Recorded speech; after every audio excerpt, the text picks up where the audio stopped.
Hey guys, this is C.B Smallwood, and welcome to another episode of 100 Days of Making Comics, where for every day or every other day or just whenever I can, I'll be drawing, writing, coloring, inking, lettering, doing something to further my goals to becoming a comic book artist, getting a good portfolio together, and hopefully getting a comic book done within 100 days. And, the jury's still out on that because the days are ticking away. Even though I haven't uploaded in the past couple of days, I have been drawing, being consistent with it. I wished I had videos up for every day that, I got stuff going on, but, it just doesn't work out like that. I've kind of, not officially, but usually of the weekends, I'm working, and I've kind of decided, just to make it a little easier on me, that I'm just not going to force myself to upload videos on the weekend. I still might, from time to time, but for the most part, I probably won't. And but yeah, there you go. So here's this page, sketched out page, showing the girl. Wildcats fell to the ground, and she's nursing him or whatever. He blacks out. That's the reason that top panel's blacked out. And here, this funny looking, where the wild things are looking panel. She's trying to drag him, and she's trying a different way to drag him, and here's her thinking about it and coming up with an idea. So, on the last page that you guys saw, I did a little bit more stuff to that. Nothing major. I guess really nothing worth showing, so I kind of, put it away, and I moved on to this next page. Now, all of my prior pages up to this, I'm up to page 15 so far. All my prior pages up to this point are not quite finished to my satisfaction. But, trying to think of English. Sometimes I feel like English is not my native language because I struggle. But what am I trying to say here? I guess I'm trying to say is that, when I get certain pages to a certain level, I'll skip over them and I'll move on to, the next page. Is this camera going to focus? Well, there we go. Good job, camera. I'm a little bit concerned that this camera won't be able to sync up with my computer when I go to edit it or do whatever it is that I do and try to upload it that way, because the charging port, which is also the USB port and also the good stuff, it's been damaged somehow when I took it to work last time, and I think it might have got some crud crammed in it. I don't know. It is charging though, but I'm worried that the computer will not recognize the USB port thing. So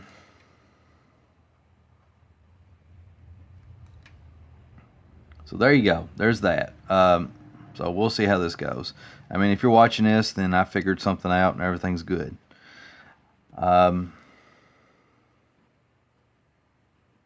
Let's see. I do have some interesting stuff that I want to say, and if you can stick with me, I do have a pretty good story that I want to tell you. Well, I don't know if it's a pretty good story, but I think it's one that ends up be like, this is an entertaining little story. You may agree with it, may disagree with it, whatever, but I think it'd be worth your time at the very least.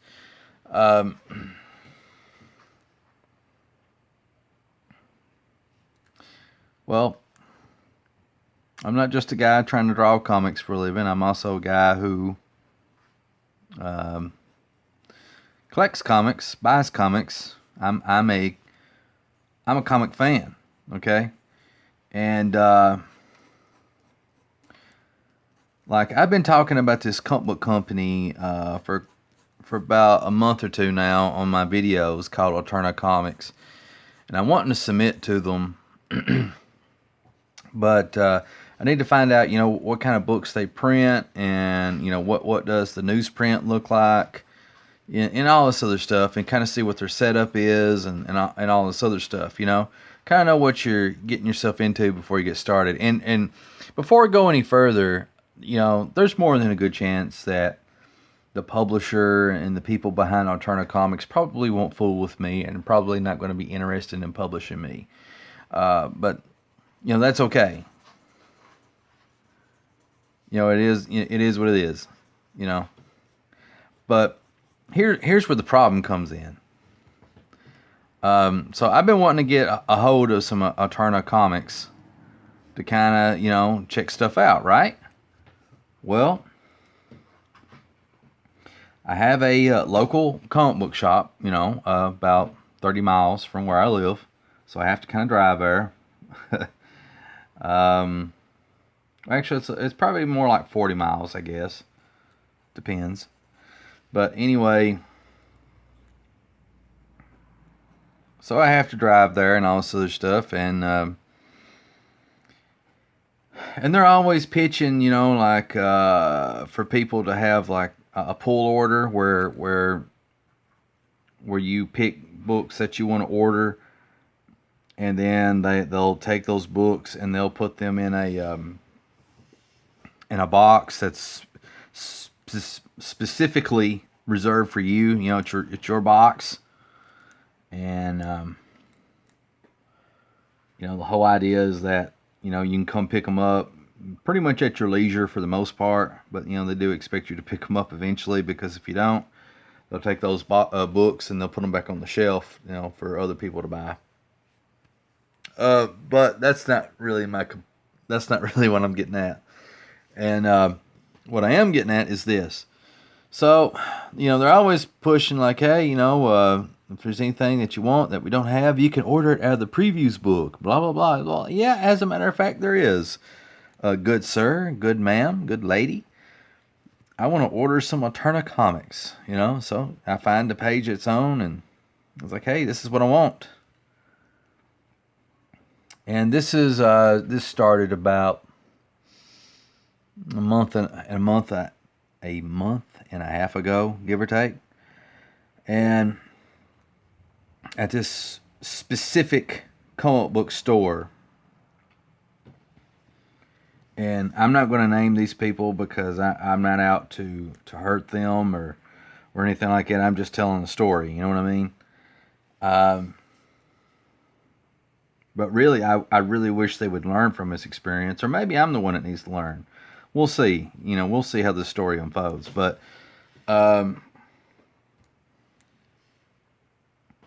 anyway, so a month and a half ago, I asked about it, and then I'm told, they asked me what books that I wanted to order from Alterna. I'm like, anything, just anything. I don't care what it is. Because I couldn't think of some of the titles off the top of my head, because the Alterna thing's still fairly new to me. But one of the few that I can remember is Croak and The Chair.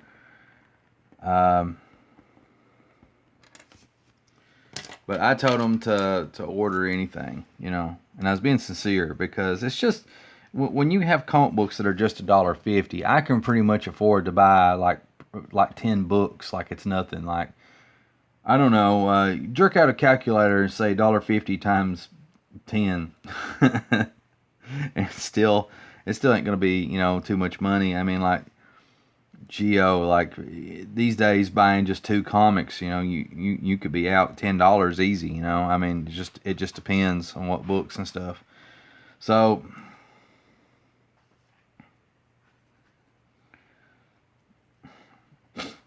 anyway, so I wasn't too picky about what books and stuff like that, and it was like, okay, and I was told no problem.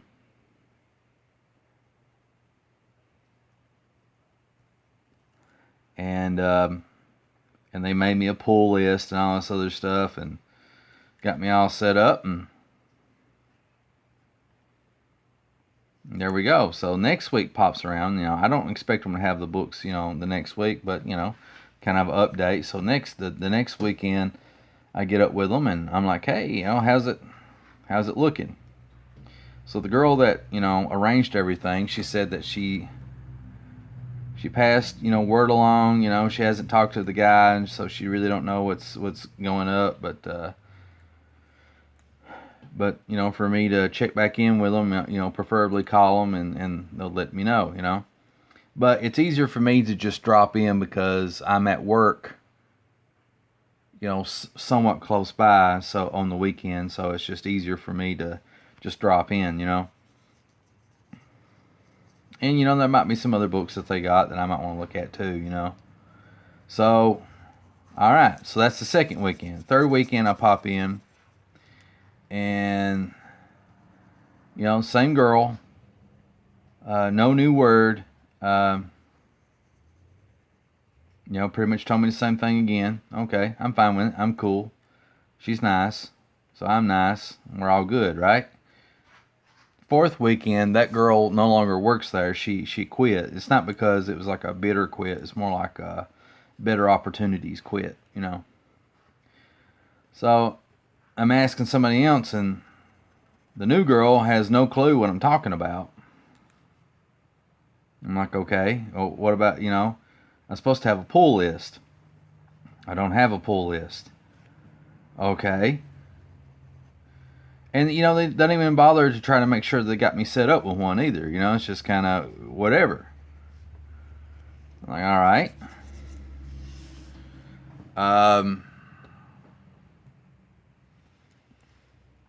So from there, I'm told to basically check back with them. Same thing I've been told before.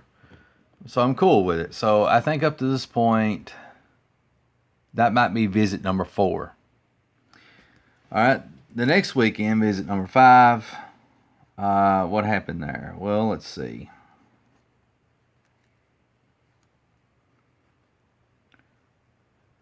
I go in and I talk to this dude.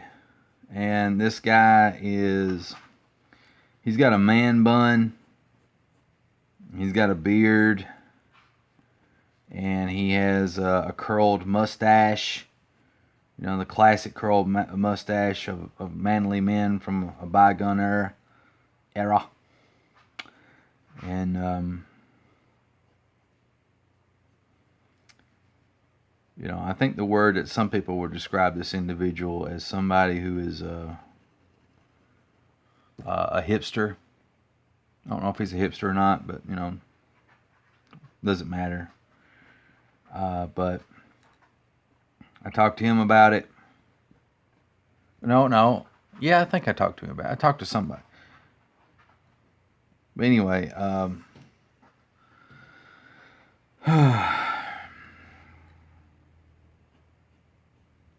still no luck.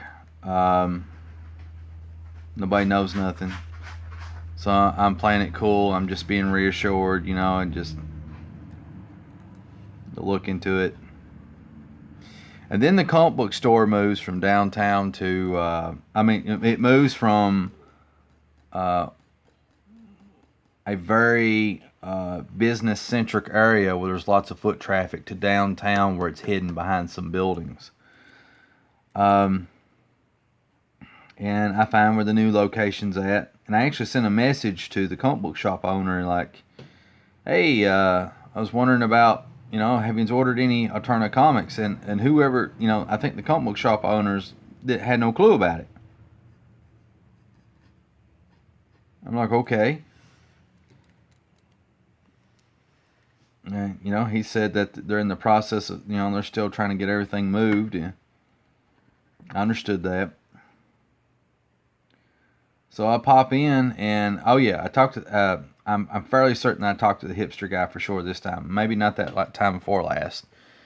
But I talked to the hipster guy when I found the new location for the comic book store. And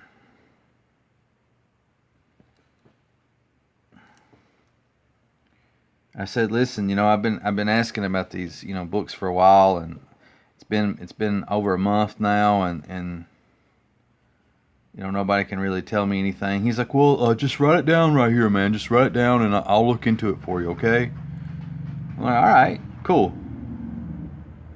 So he writes it down, and the next weekend pops up, and I see him, and He's in the back of the building up on a platform, and he's eating a honey bun.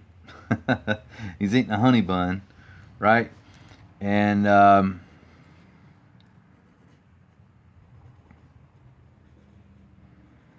was like, hey, so what's the news, And he goes, oh, well, I put it in the system, but I'm not really, I don't know nothing about that.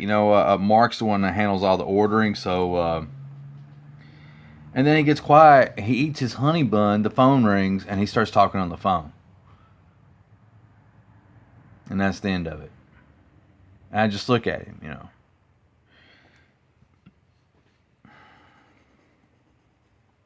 Now, I know most of you that are watching this, you don't know me. You don't know what kind of person I am. You don't know if I'm a jerk or whatever. All you got is my word. And, where I come from, your word is your bond. You are who you say you are. And that should mean something, Maybe not in today's society, but where I come from, it's supposed to mean something. But there are a lot of liars, too. But the only thing I can tell you is that I am a good guy. I usually try to mean well. I try to treat people how I want to be treated. And I'm nice to people. I try to be nice to people. I'm not perfect. I do have my faults. But in that particular instance, that guy blew me off. He told me, that Mark guy was the guy who orders the books. And, the way I took it is like, it's one of these things where you have to like it or lump it or just do whatever, but, it ain't his problem, That's the way I took it. And I got mad. I didn't say anything. I did not say anything. But it made me angry because I've been asking about these books for over a month and a half. And I feel like I'm getting a run around, which I know they're not doing it on purpose. It's a lot of poor training, in my opinion, and just disorganization. Which always, to me, I don't believe in blaming the employees. Because I believe, for the most part, there's no such thing as a bad employee. There's only bad employers, bad bosses. Because the buck has to always stop at the boss, because they're the people that hire and fire and the people that train.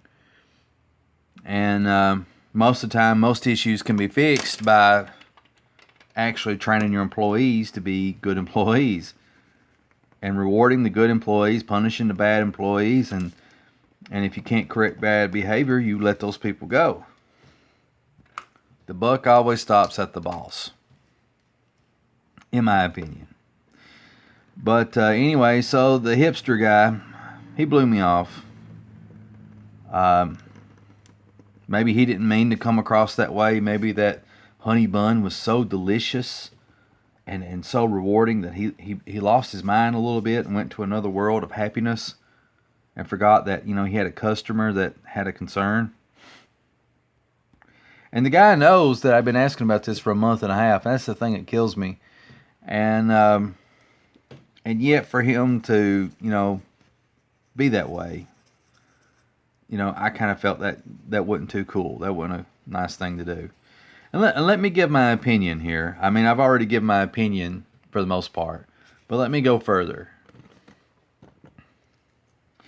If I'm running a comic book store and I'm located at a business-centric district where there's lots of foot traffic, and I have a clothing store right next to me, and I have people that normally don't buy comics, but they have a son or a daughter that kind of likes comics and toys and games, and I have a wife that's wanting to look at clothes, but I don't want to look at clothes, and we're both going to be bored, so I'm going to take, this person, hypothetically, would take their youngin' into my comic book store.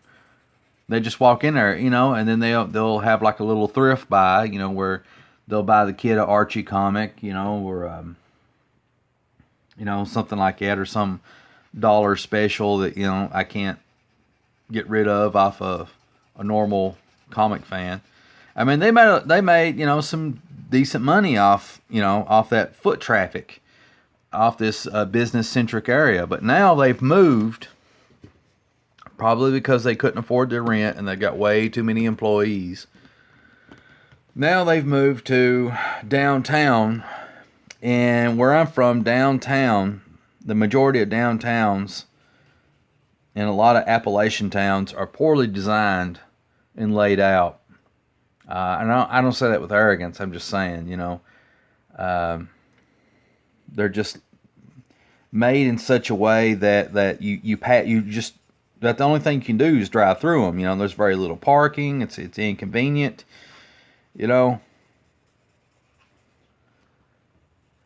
It's only in the business-centric areas in a lot of places in Appalachia where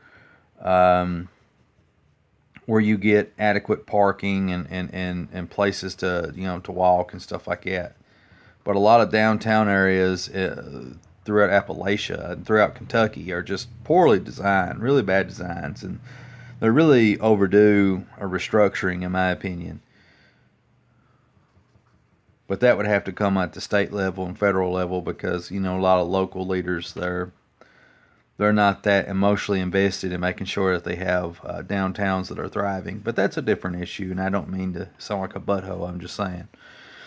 But, yeah, so the comic book store moves downtown, right? Because they've got bills and utility bills, and that prime real estate that they was at costs too much money.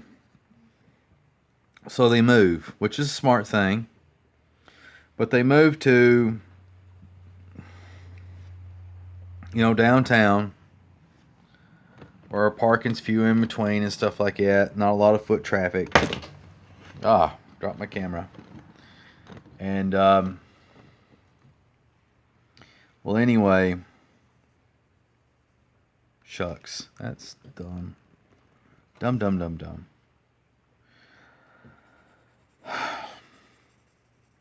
And you would think, okay, that they've lost some business. They're not going to have that foot traffic that they once had, before. It's gone. And they've got too many employees. But if they want to keep these people, every sale that they can get, every dollar that they can make, is going to make going to mean the difference between keeping somebody or firing somebody. Letting somebody go, laying them off. Every dollar they make means the difference between having the lights on, the lights off. Every dollar they make means the difference between having the doors open or having the doors closed. And whoever the owner is of this comic book store is not putting things in perspective like that. I would never, ever have an employee more interested in eating a honey bun and looking all hipster rather than being focused on making sure that, hey, does this guy got this comic book that he's been asking about for like several months now, He may not come back. I mean, don't these people realize that there's a thing called the internet? And I can probably find comic books cheaper on the internet than what I can at the store. And to beat it all, I can order comics on the internet and they mail them to me. I don't even have to leave the house. All I have to do is just be patient and they'll show up in my mailbox. I don't know. I thought about letting the comic book store owner know all this stuff, but I hear that he's potentially an arrogant guy. And again, I say this stuff not to, I'm not naming names or anything like that, but it's just very not cool. So in order for me to get my Turner Comics fix, to see what they publish and what kind of books they got and the quality and all these awesome things, I'm going to have to drive about 50 miles out of my way or order them online. But, I like to go to bookstores anyway. I'm going to have to go to about 50 miles out of my way and go to like Books A Million and see if they got them there. I'm fairly certain they do, but you never know. So that's the plan. That's where I'm at. So what do you guys think? I mean, Am I being irrational here? Am I being a baby about stuff? Do I have a legit grievance here? I think I do. I don't know.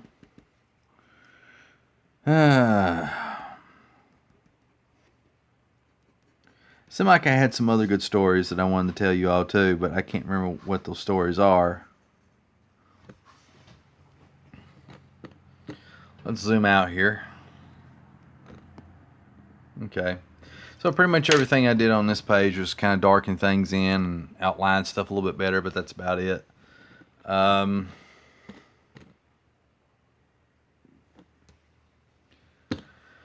And maybe by the next time you see the next video, whenever that is, hopefully I'll be on page 16. So we'll see how that goes. Before I go, I'd like to thank you for sticking with me through this story that I'm telling, this negative story, watching me draw and all this other stuff. I also want to wish Marshall Lee, give him a good welcome. He started a channel on VidMe, so welcome to VidMe, good sir. I hope you enjoy it. It's a pretty good community, really nice people. And well, that's pretty much all I got to say. I'm going to try to grow my channel some more and get the word out. Marshall's got some really good points out. I've started replying to a lot of my backlog of messages that I've been getting the past week and a half, maybe. And I still got more that I got to answer. So please be patient with me. Give me anywhere from 3 to 5 days to write back. I will write back. It just is, it takes me time, for whatever reason. But all right, well, that's it. It's time to wrap this video up. I appreciate everybody taking the time to watch. Get on there, thumb up. If you enjoyed this video, please remember to give it a nice thumbs up. Smash that like button to the stratosphere. If you really enjoyed this video, or want to support me or whatever, and want to keep up to date to all my latest videos, please remember to subscribe and follow so you can be kept up to date with everything that's going on with all my shenanigans. As always, this is C.B Smallwood, and you've been watching 100 Days of Making Comics. I appreciate all the love and support. I will see you all in the next video.